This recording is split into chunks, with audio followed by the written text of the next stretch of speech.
Bonjour à tous. Donc, je vais vous parler donc du management visuel digital. Donc, un sujet qui nous passionne beaucoup chez Pinflow.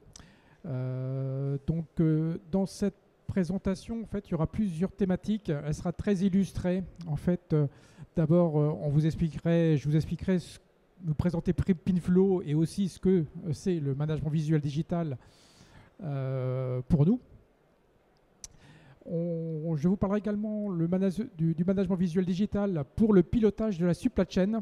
Quand on parle de management visuel digital, vous verrez, c'est des grands tableaux dédiés à l'opérateur, aux équipes, à l'animation collective. Et ce positionnement par rapport au lead et à la supply chain vise à instrumenter finalement les lignes de tableaux destinés aux hommes, à l'humain. En fait, nous, on va se connecter à la supply chain et notre objectif, c'est que tout le monde ait cette visibilité sur les flux de l'opérateur au manager, de manière à avoir un système avec l'organisation qui soit vu et qui soit réactif. Le but, c'est d'avoir un système réactif dès qu'il y a un incident, mais aussi pour tirer les flux. On verrait par des exemples que je vais vous présenter. Donc ça serait très illustré par des images et par des cas clients. Ça sera très illustré avec des chiffres sur les gains et sur l'amélioration des organisations par rapport à ces outils. Après, le dernier thème que je présenterai, mais qui est un peu la suite du premier, ça concerne l'animation des équipes opérationnelles. Donc vous avez souvent dans vos équipes, on utilise ce genre de tableau où on voit le panneau SQCD ou QRQC, ce sont des panneaux papier, où on va réunir sur des intervalles, faire de l'animation à intervalles courts, c'est-à-dire on va réunir les équipes le matin ou à différents intervalles pour passer en revue des résultats et aussi pour animer l'animation collective. Donc, on a pris ce créneau-là aussi dans notre périmètre depuis 2 ans, avec quelques beaux succès. D'ailleurs, vous verrez quelques images aux États-Unis. Chez General Electric, on a eu notre première commande de grands tableaux. Alors, aux États-Unis, pas en France, mais 40 tableaux sur une usine en Caroline du Nord. Et on va en équiper 3. En fait, vous verrez, je vous expliquerai aussi en même temps la différence entre le marché américain et le marché français, surtout par rapport aux données. Donc, la disposition, l'accès aux données est beaucoup plus facile aux États-Unis que dans nos périmètres. Et bien sûr, donc ça c'est 30 minutes, des questions-réponses et bien sûr de l'échange.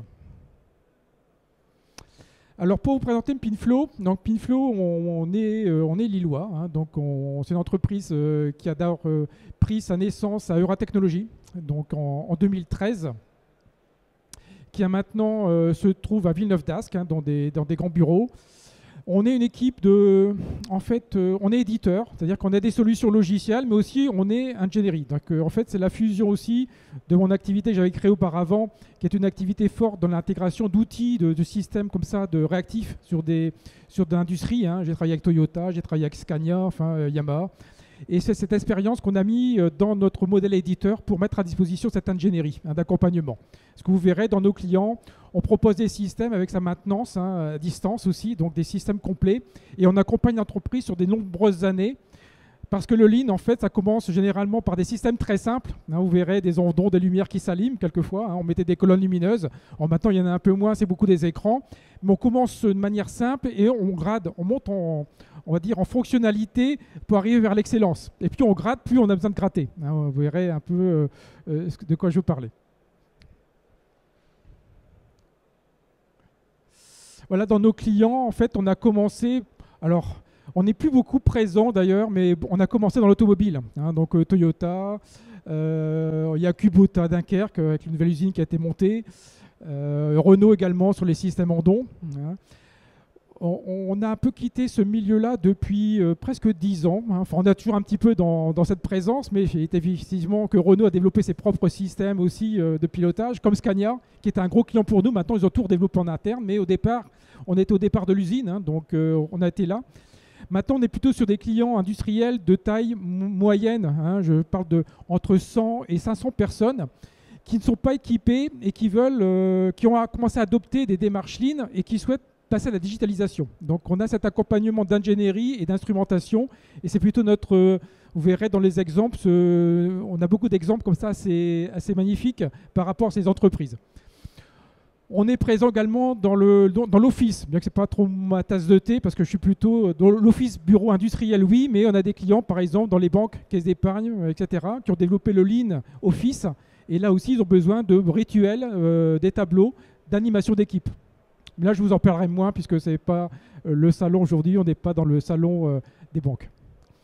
En partenaire, alors le gros partenaire, on a vu Schneider, donc si vous demandez à Schneider un AIC, généralement c'est nous que vous allez voir. En fait, on est partenaire dans cette solution d'animation collective au travers de Schneider. On a intégré l'écosystème Microsoft depuis peu. Pourquoi? Parce qu'en fait, avec le confinement, on a vu tous nos clients qui ont migré dans les solutions Office 365 de Microsoft. Et ils utilisent déjà des outils d'animation de Microsoft. Donc on a développé tous les connecteurs pour récupérer ce que vous auriez pu faire dans Microsoft dans notre solution. Et un client Microsoft pourra acheter des licences Pingflow dans l'écosystème. Donc ça, c'est un partenaire important. Bien sûr, on est dans la French Tech de Lille, et on a quelques partenaires conseils comme Elite Organisation, qui est une boîte dans l'Ouest. Alors, qu'est-ce que le management visuel? Donc, je pense que vous le savez, généralement, c'est tout ce que vous affichez dans les ateliers, ce qu'on veut voir. Généralement, ce n'est pas du digital, mais ça marche bien aussi. Pas du tout. C'est bien la première démarche qu'il faut faire, c'est bien le papier. Et généralement, on intègre des solutions qui ont adopté ce type d'outils, éventuellement même de la collecte de données manuscrites sur Excel. Et on passe dans l'environnement digital. Alors, ce que va apporter le digital, c'est une simplicité, bien sûr, d'usage et d'historisation que n'apporte pas le papier. C'est assez lourd à gérer, ce genre de documents. Donc, on va avoir des solutions, on va pouvoir naviguer dans des espaces, éventuellement récupérer déjà de la donnée qui existe pour les mettre sur les tableaux. Et c'est donc un gain donc de facilité d'usage, d'historisation et surtout de réactivité. On verrait quand on est sur des applications d'ateliers avec des lignes de production, quand il y a une anomalie, il ne faut pas attendre le lendemain pour réagir. Donc on est sur la réactivité avec le digital. Bon, c'est vraiment les 3 points.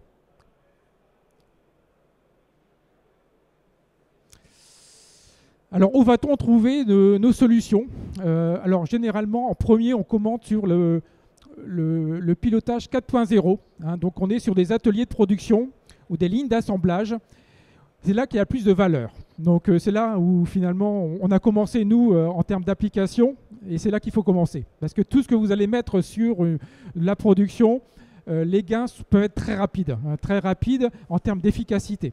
Après, on va voir qu'on va récupérer ces informations pour faire de l'animation de rituels avec ces panneaux interactifs, mais également on va aussi diffuser de l'information dans les espaces, dans les services supports, parce que vous avez des problèmes par exemple de panne de machine ou de qualité.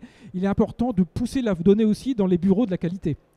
Donc il faut partager collectivement l'information de bon fonctionnement ou de mauvais fonctionnement dans les services supports. Alors sur cette partie manufacturing, je vous présenterai quelque chose, une tendance forte qu'on fait, mais qui n'est pas que notre fait. On va retrouver ça chez Renault.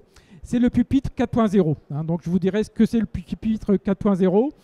C'est un pupitre connecté à la machine où on va apporter des fonctionnalités de réactivité et aussi d'aide à l'opérateur. Donc je vous expliquerai un peu cette partie-là. On a également des écrans de supervision de ligne. Donc c'est bien, là c'est vraiment la vision du flux et de l'activité globale d'un atelier ou d'un flux. C'est de voir comment il se déroule, les avances, les retards, les alertes. Donc ça c'est de la supervision. L'animation d'équipe est un autre point qu'on abordera également. Et puis les services support, c'est un peu la suite logique des premiers.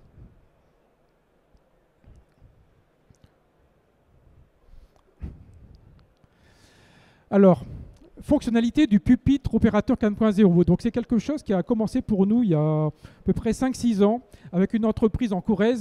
C'est ils font des grosses pièces plastiques, donc des machines, des souffleuses, des injections, etc. Pas de digitalisation, et c'était suite à une audit qu'avait fait un client par rapport à des problèmes de qualité qu'ils avaient eu sur des séries de pièces. Et donc ce client lui a fait part un peu sa déception de voir sa non-digitalisation et sa non-traçabilité des incidents. Donc pas de traçabilité sur la qualité, etc. Et ils avaient missionné donc un cabinet conseil qui avait un peu remis un peu à plat toute l'organisation de l'entreprise sur les responsabilités que devait mettre en place l'entreprise pour monter, c'est-à-dire le rôle de l'opérateur, le rôle du leader, le rôle du chef d'atelier. Et sur cette organisation est venu en fait un besoin qui était d'avoir un pupitre opérateur un peu plus avancé. Donc un pupitre opérateur avec des indications de cadence, bien sûr de rebut, d'alerte hein, d'alerte sur les rebuts, d'alerte sur les KPI aussi. Donc c'est le système Andon, hein, pour ceux qui connaissent dans l'industrie. Donc c'est être capable d'appeler en cas de dérive, d'appeler quelqu'un rapidement pour analyser le problème. Donc il y avait ce besoin-là. Et puis aussi des fonctionnalités d'aide à l'opérateur, c'est-à-dire être capable donc de lui apporter des gammes, de lister, avoir zéro papier sur la machine et de pouvoir visualiser des aides. Donc j'ai parlé de l'Andon, j'ai parlé des mesures d'indicateurs et bien sûr le lien avec l'ERP. Hein, donc on est connecté à un ERP, c'est-à-dire qu'on est capable de lancer des ordres de fabrication. Donc on est capable de lancer des ordres de fabrication en lien avec l'ERP et en fin d'équipe de remonter les valeurs mesurées. Hein. Donc on n'a pas de double saisie. Donc on a cette intégration. Le pilotage des activités d'alerte Andon, ça veut dire qu'effectivement, quand l'opérateur sonne et qu'il a un problème, bien sûr, il faut être capable de les visualiser sur un écran central. Il faut être capable aussi d'appeler. Donc on a dans l'Andon des appels par SMS, on a des applications mobiles aussi. Le but, c'est pour nous surtout de tracer. C'est-à-dire qu'une fois qu'il y a un appel, ça clignote, hein, généralement sur l'écran. Tant que le chef d'équipe n'est pas venu sur le poste du pupitre opérateur, on n'a pas validé, on est en surveillance et au bout d'un certain temps, on escale. C'est-à-dire qu'on va alerter de plus en plus haut jusqu'à temps que quelqu'un prenne en compte le problème. Hein, c'est ce qu'on appelle l'escalation. Après, on traite les urgences, c'est-à-dire qu'un Andon peut être bloquant ou non bloquant. Il faut prioriser parce que sinon, il y a trop d'appels. Donc, on peut avoir des codes de couleur, orange pour non bloquant, rouge pour bloquant. Voilà. Bon, le plus simple, c'est de vous montrer des images de clients hein, pour vous illustrer un petit peu ce type de problématique. Bon, là, ici, on aura des exemples aussi. Le Gemba Walk, donc c'est aussi quelque chose un peu qu'on voit apparaître dans les demandes. Hein, c'est cette possibilité donc, de faire des tournées de terrain. Tournée de terrain, c'est dire de manière fréquentielle, quelqu'un passe pour vérifier et contrôler certaines choses. Hein, ça peut être de la maintenance, de la production, etc. Et là, en fait, ça se fait généralement avec un petit formulaire en ligne hein, qu'on déplace sur un téléphone ou sur une tablette et qu'on historise. Hein, voilà. Alors, pour vous expliquer un peu toute cette problématique, parce qu'en fait, nos pingouins de Pinflow sont là. Hein, en fait, on s'adresse à des personnes qui sont sur les machines, sur des lignes de production, dans les bureaux. Donc, en fait, là, nos pingouins qui demandent d'avoir des beaux tableaux visuels qui sonnent aussi, hein, réactifs. Et ce sont des tableaux qui sont connectés. Hein. Donc, en fait, cette connexion, je voulais vous en parler un peu. Hein. Nous, notre solution, elle est là. En fait, c'est une solution qui est en SaaS, hein, qui permet de créer des wallboards connectés sans être informaticien. Hein. Donc, c'est des widgets. C'est une solution, on connaît bien Schneider. Oui, il ne faut pas technicien pour faire du PingView. Hein. C'est du PowerPoint connecté, hein, si on veut l'appeler comme ça. Mais la problématique industrielle, elle est surtout là. Parce qu'en fait, nos données, elles viennent d'un univers qui est quand même assez complexe. Hein, et c'est là qu'en fait on voit un peu les acteurs, on voit moins d'acteurs. Hein. La donnée peut être sur les machines. Et les machines, la problématique qu'on a, c'est la sécurité. Hein. Donc pendant des années, on a fait des solutions locales connectées sur des automates, on sait faire. Hein. Le problème, c'est que ce n'est pas administrable par le cloud, hein, dans le SaaS. Hein. Donc c'est un peu là la limite d'une solution connectée, c'est la sécurité et c'est le périmètre. Donc actuellement, nous, on est sur des protocoles que vous entendrez parler, qui est l'OPCUA, hein, qui est un protocole universel qu'on va retrouver chez les principaux fournisseurs d'automates ou de machines. Hein. Mais il existe aussi des passerelles sécurisées comme l'E1, que j'ai vu d'ailleurs sur le salon, sur le stand Excel. Mais l'E1, c'est HMS, c'est le leader mondial de la sécurité de données en connectique. Ce sont des passerelles qui peuvent embarquer des protocoles de communication anciens, mais aussi nouveaux, et qui permettent de remonter avec du cryptage vers le cloud. Voilà. Donc il y a cette problématique-là qu'on gère et qu'on doit gérer.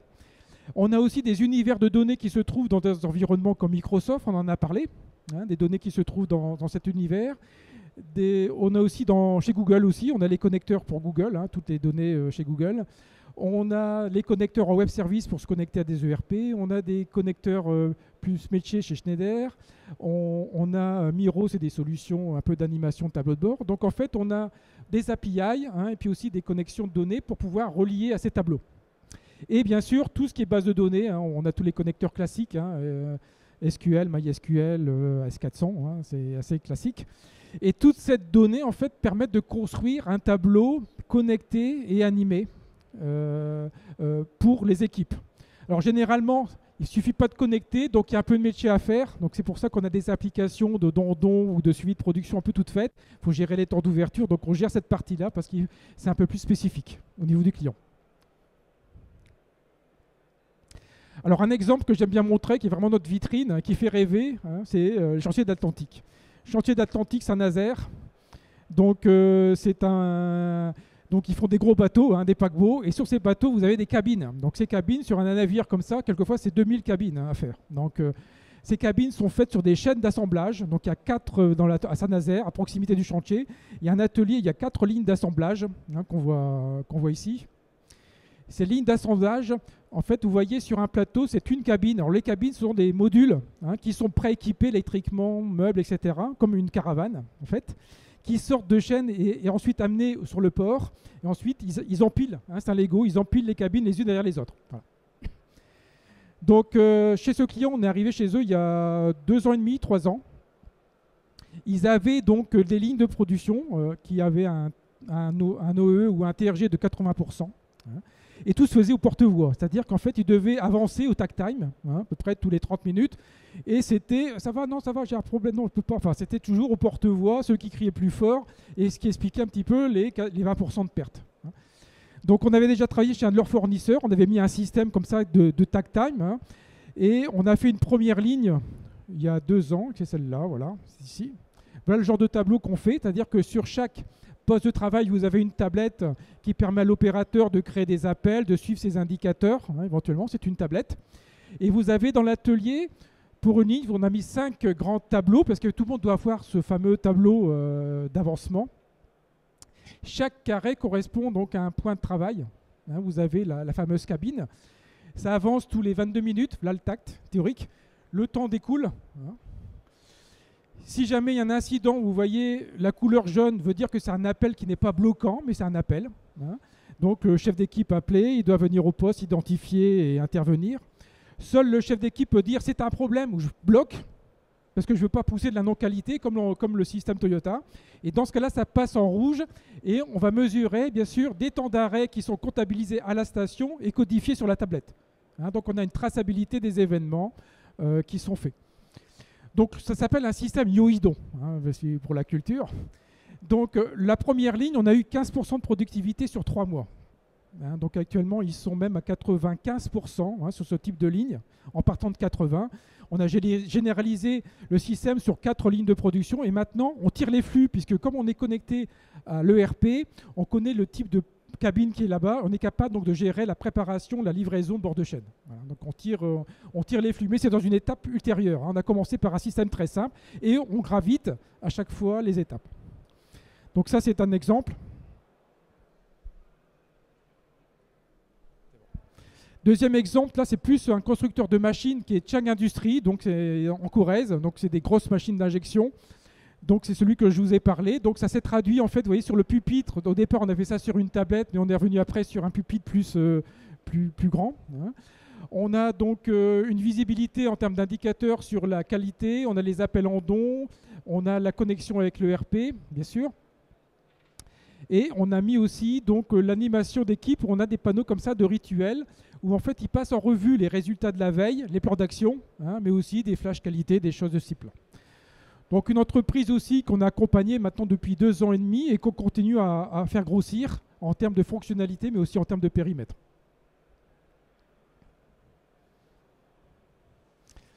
Alors notre bel exemple des États-Unis, hein, qui est pour nous une surprise. Alors moi le premier, puisque j'avais dit notre chargé d'affaires qui parle très bien l'anglais, on avait reçu un appel d'offres il y a 2 ans de General Electric qui nous consultait sur une fourniture de 40 tableaux AIC et 20 tableaux de ligne. Je ne sais plus si c'est les chiffres, mais non, il y a 60 écrans. Voilà. 60 écrans et 24 panneaux d'animation. Et on était en concurrence avec Dassault Systèmes et il y avait aussi Bosch Tricerop. Il y avait Bosch sur l'affaire.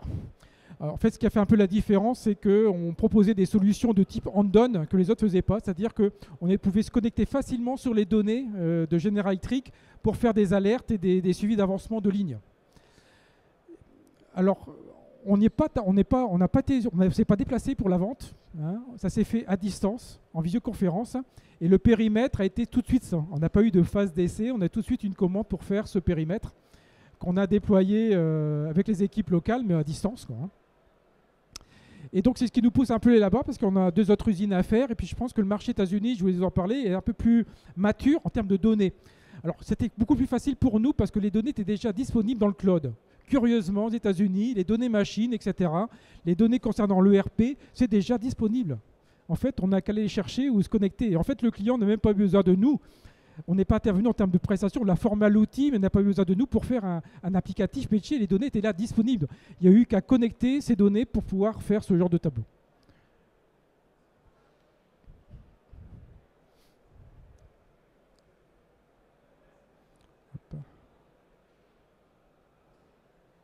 Ah bah, j'ai pu. J'ai terminé mes présentations. Est-ce que je suis dans les temps, Monsieur Guyon? Largement. Moi, je voulais échanger aussi avec vous, hein. Le but, c'était aussi d'échanger par rapport à des problématiques. J'ai essayé de vous montrer des exemples pour illustrer que des petites entreprises, des plus grosses, montrer aussi ce que c'est que le management visuel digital, que ce n'est pas réservé quand même avec des grosses entreprises. Ça l'était il y a quelques années. Effectivement, dans nos références, vous voyez que des grandes industries. Et quand j'allais voir des petites entreprises, on disait mais non, c'est pas pour nous. Effectivement, c'était très cher, hein, parce qu'il fallait, et très compliqué pour se connecter. C'était assez compliqué. On a la chance quand même d'avoir des solutions maintenant en web, hein, et aussi, donc nous aussi, c'est très facile parce que en web veut dire que on administre tout à distance, hein, et le client a le service. Et dès qu'il a un souci, c'est résolu dans la seconde. Donc il n'a même pas besoin de service informatique pour gérer ce genre de solution. Justement, merci beaucoup Pierre pour ta présentation. On se tutoie du coup. Une petite question, justement, il n'a pas besoin de compétences en informatique. Est-ce que justement cette solution, on va pas se mentir, est là aussi pour pallier le problème de recrutement, de formation, en tout cas de recrutement de personnes qualifiées en production ou en maintenance? Est-ce que ça aide également à former ou du moins à accompagner les opérateurs? Alors, l'accompagnement opérateur indéniable, puisqu'on nous demande de plus en plus dans le pupitre opérateur de faire apparaître des aides personnalisées en fonction du produit. C'est d'ailleurs ce qu'on a commencé par Toyota sur les lignes de presse, hein, si vous voyez nos écrans, on les a mis en place. Dès qu'on a un produit différent en changement de référence, on affiche l'aide qui est associée à la gamme, hein. Donc cette fonctionnalité qu'on avait développée il y a quelques années pour Toyota, on la retrouve d'ailleurs sous ces petits pupitres. Ce qu'on nous demande, est-ce qu'on peut pas avoir un petit bouton d'aide, hein, et en fonction du produit, on affiche simplement une gamme à jour, hein, simplement en étant prudent. Et chez Toyota, d'ailleurs, on peut dire que vous êtes un prolongement de la méthode Kaizen ou pas du tout? Ah bah oui, Toyota a longtemps été dans cette démarche, mais je pense qu'il n'y a pas que Toyota qui est dans cette démarche.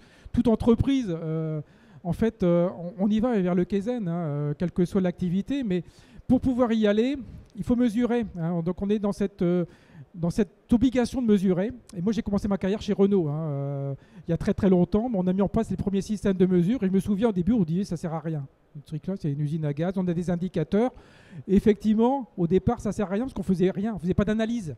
Par contre, ça a permis de monter, de connaître nos performances sur des types de machines et de dimensionner les ateliers de production sur ces indicateurs. Avant, on faisait des ateliers trop gros ou pas assez gros parce qu'on ne connaissait pas ces valeurs nominales. Donc, ça a servi à ça. Et dans la Kaizen, en fait, nous on le voit, dès qu'on met en place ces outils, on a tout de suite une réactivité sur, voilà, on réagit parce qu'on voit, parce qu'on est alerté, parce qu'on est mesuré, c'est tracé aussi, hein, tout ça. Donc on a cette réactivité. Ça c'est le premier effet. Le deuxième effet, c'est mesurer, et on peut aussi donc sortir des résultats de mesure en faisant des zooms, en zoomant et en faisant finalement des tirs croisés pour analyser les goulots et ensuite engager des actions correctives. Donc ça passe par là. Et on a même un client industriel qui a plusieurs sites. Son premier objectif, c'est avoir des temps gamme à jour. Parce qu'il dit, pour l'instant, moi j'ai plein de temps gamme, mais je suis infichu de savoir s'ils sont bons ou pas bons. Donc on travaille un peu dans le brouillard, on ne sait pas où on va. Donc le système servira dans un premier temps à réattelonner les temps gamme pour pouvoir ensuite analyser et améliorer. D'accord, très bien. Merci. Avez-vous des questions à tout hasard sur cette solution? Bonjour, je ne sais pas si on m'entend. Donc, votre système est donc communiquent bidirectionnellement avec les machines, les SCADA d'un côté et les ERP de l'autre. Si vous pouvez rapprocher votre micro, Ouais. oui, ça communique bidirectionnellement. Oui, donc avec les machines, les SCADA si c'est une FMS, Oui. et d'un côté, et avec les ERP de l'autre pour remonter des temps, par exemple. Oui, alors on a, si vous voulez, la connexion SCADA. S'il y a de l'OPCUA, c'est facile, hein, c'est un canal de communication. Le RP, en fait, on va chercher, quand on suit les OF, effectivement, on va faire ce lien pour savoir quels sont les OF qu'on peut tirer sur la machine, qui sont disponibles. Et souvent, ce qu'on nous demande, c'est de pouvoir aussi remonter vers le RP en fin d'équipe des compteurs de rebut ou des compteurs pièces pour éviter de refaire la mise à jour dans le RP. Okay. Mais on n'écrit pas dans l'automate. C'est pas une solution invasive. On ne veut pas trop aller dans la commande. C'est pas de la supervision de process. On capte de la donnée principalement pour instrumenter et faire des choses de visuel et pour piloter et d'être réactif. Mais on va pas quand même. On fait pas de la commande. Merci. D'autres questions? Oui, monsieur. Quel est le niveau d'acceptation des opérateurs? Alors, au départ, toujours une grande méfiance. Alors, tout ça, ça vient de l'histoire. Moi, je me souviens que les premiers systèmes qu'on mettait chez Renault nous coupaient nos fils. Il y avait des fils à ce moment-là, on coupait les fils parce que l'animation qui était faite autour était exécrable. C'était un outil de traçabilité, mais dans le mauvais sens. Généralement, la phase d'accompagnement, maintenant qu'on maîtrise mieux ce genre de système, il y a toujours une phase d'introduction de la direction ou du CE pour expliquer pourquoi on met en place ce genre d'outils.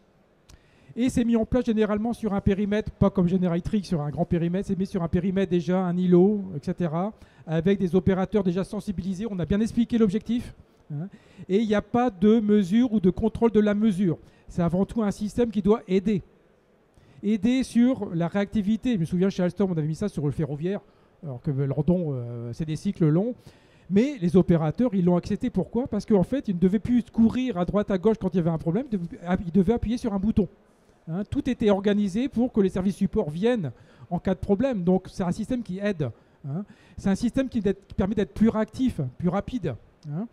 Et ensuite, ça permet un système qui permet aussi de réfléchir comment améliorer le processus en amélioration continue. Donc, il faut engager une démarche collective vers ces outils. Donc, l'outil est avant tout un outil d'aide, mais ce n'est pas un outil de flicage, de suivi. Mais il est clair qu'effectivement, le but, c'est l'excellence opérationnelle. Donc, c'est travailler sur l'organisation pour qu'elle soit performante. Sinon, il n'y a pas d'intérêt. Mais je pense que beaucoup moins de problèmes qu'avant. Je pense qu'au début, il y a quelques années, il y avait vraiment... je pense que les managers ont changé aussi, heureusement. Mais j'ai plus trop de problèmes.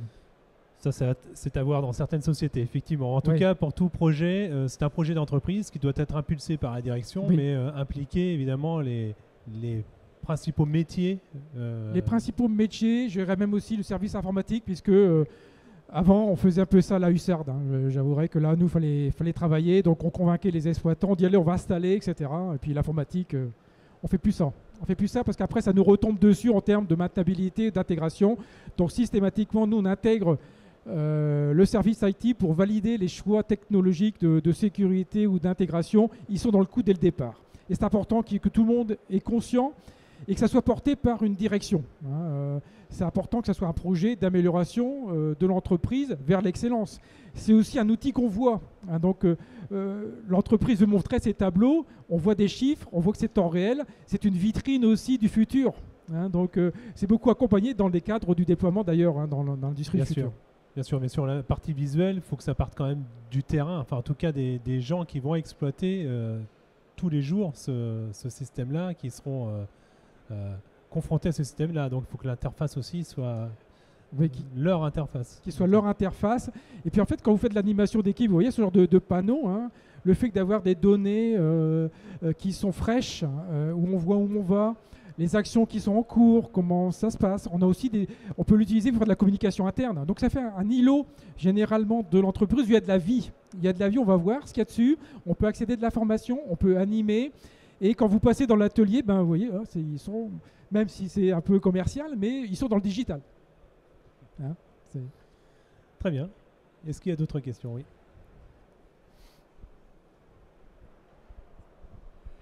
par rapport aux données qui sont en fait recueillies, est-ce qu'il y a des outils justement de résolution de problèmes qui sont directement intégrés, comme le 8D par rapport à des Pareto et choses comme ça, par exemple?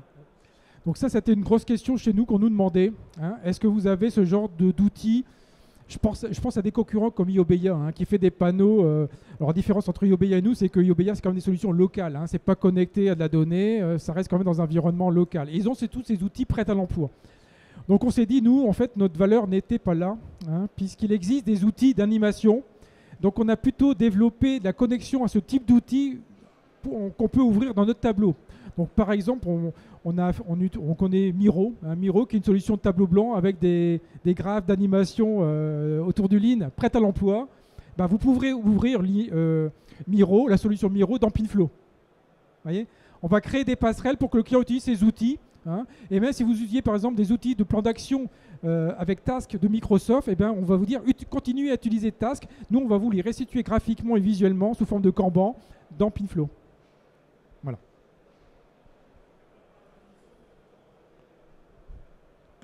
Ça donne pas de proposition, par exemple, sur des axes de près, à dire voilà, on a l'indicateur qui est au rouge depuis autant d'heures. Est-ce que ça doit, par exemple, déclencher automatiquement au niveau du leader une résolution de problème, quoi? Non, on peut déclencher une alerte, hein, ce qu'on appelle l'alerte en don. Hein. Attention, ouais. Hop, l'indicateur qualité, il est parti dans les vues, donc on appelle le leader qui doit venir constater et acter. Il va ensuite faire une action, mais on ne va pas nous déclencher quelque chose de tout fait. Non. D'accord. Est-ce qu'il serait... alors, il y a une passerelle avec le RP. Est-ce qu'il y a il y aurait un intérêt de faire une passerelle avec un MES, par exemple? Alors, quand il y a un MES, moi, je suis content parce que je n'ai pas à le faire. Hein, donc, mettre en place un MES, j'en ai vu chez Airbus, d'ailleurs, on a perdu des projets parce qu'il y avait déjà des MES qui étaient faits chez Dassault. Hein. Les équipes voulaient travailler avec nous, mais il y avait déjà un MES. Donc, mais on aurait pu se raccrocher à le MES. Le MES, ce qu'il va faire, en fait, il va créer des interfaces. Alors, même si les pupitres sont pas aussi ergonomiques que ce qu'on pourrait faire, parce que nous, on travaille là-dessus, puis l'outil est fait pour que ça soit beau, gros, avec des grosses touches, etc. Enfin, c'est ergonomique pour l'opérateur. Le MES, généralement, c'est quand même des choses, petite tablette, vous n'avez pas le choix quand même de liberté d'ergonomie. Donc, on apporte l'ergonomie. Mais si le MES existe, on ne va pas le changer, hein, au contraire. On va s'appuyer sur les données que fournit le MES pour agrémenter ce genre de tableau réactif et visuel. Donc un niveau complémentaire en tout cas. Oui, tout à fait. Est-ce qu'il y a d'autres questions, messieurs? C'est bon. Alors moi, peut-être un petit truc. En fait, j'ai commencé ce genre de système dans l'automobile. Hein, parce que je suis un ancien Renault, donc j'ai fait des premiers systèmes chez Scania Angers, hein, quand il y avait une nouvelle usine, chez Toyota, parce que forcément, c'était mon truc. Et quand j'allais voir l'industrie aéronautique, ils m'ont dit bah non, c'est pas notre truc, nous on a des cycles longs, la réactivité, vous savez, ou bien chez Alstom. Hein, vous savez, les trains, le cycle c'est 2 jours. Hein, on n'a pas besoin de trucs qui clignotent. Hein. Et comme j'avais une activité de conseil également, hein, j'ai pu travailler avec Airbus sur des dimensionnements d'ateliers. J'ai vu commencer des chaînes de production d'Airbus comme mes voitures, hein, en tact, hein, avec des approvisionnements futurés. Et puis de là, s'est posé la question de dire, bah, mais attendez, si on n'a pas fini le cycle dans le temps, toute la ligne s'arrête. Je dis, bah oui, c'est le principe de la ligne d'assemblage. Ah, mais comment on fait? Bah, je dis, il faut mettre un système d'ondes, d'alerte, etc. Et donc, on a travaillé ensuite chez Airbus, hein, alors pas Airbus directement, mais Stelia Aerospace à l'usine d'Amiens, l'usine du futur. Hein. Si vous voyez, les 3 lignes d'assemblage A320, c'est nos systèmes qui sont mis et on tire les flux. Hein. Beaucoup plus compliqué que l'automobile. Hein. Je peux vous dire que l'automobile, je connais, mais on a dégusté avec l'aéronautique parce que ce n'est pas un tunnel. Hein. Il y a des pièces qui sont mises de côté, etc. Donc c'est assez complexe. Mais on a les mêmes principes d'organisation dans l'aéronautique. Chez Alstom, la même chose. Au début, Landon, il y avait les compagnons qui me disaient c'était des colonnes lumineuses. Hein. Ils disaient tes bazars, là, ils vont être tout dit être allumés. Hein. C'est-à-dire que ça va toujours avoir plein de défauts avant qu'il y avait des problèmes. Mais on a trouvé quand même une astuce pour afficher simplement la réactivité et pas l'incident en continu. Et ça a permis de diviser par 2 la réactivité et maintenant, en fait, c'est rentré dans les mœurs. Pareil pour les petites entreprises que je voyais auparavant qui disaient bah non, c'est trop cher ou autre. Hein. On arrive avec des solutions simples et graduelles à accompagner sur des principes de réactivité du Lean, hein, qui sont adoptés par les personnes parce que c'est quand même humain. Hein. Il y a un temps d'adaptation et de prise de conscience de l'utilité et de l'usage. Hein. Et après, on monte toujours un petit peu en graduation. Donc c'est possible maintenant et je vous encourage à y aller. D'accord, très bien.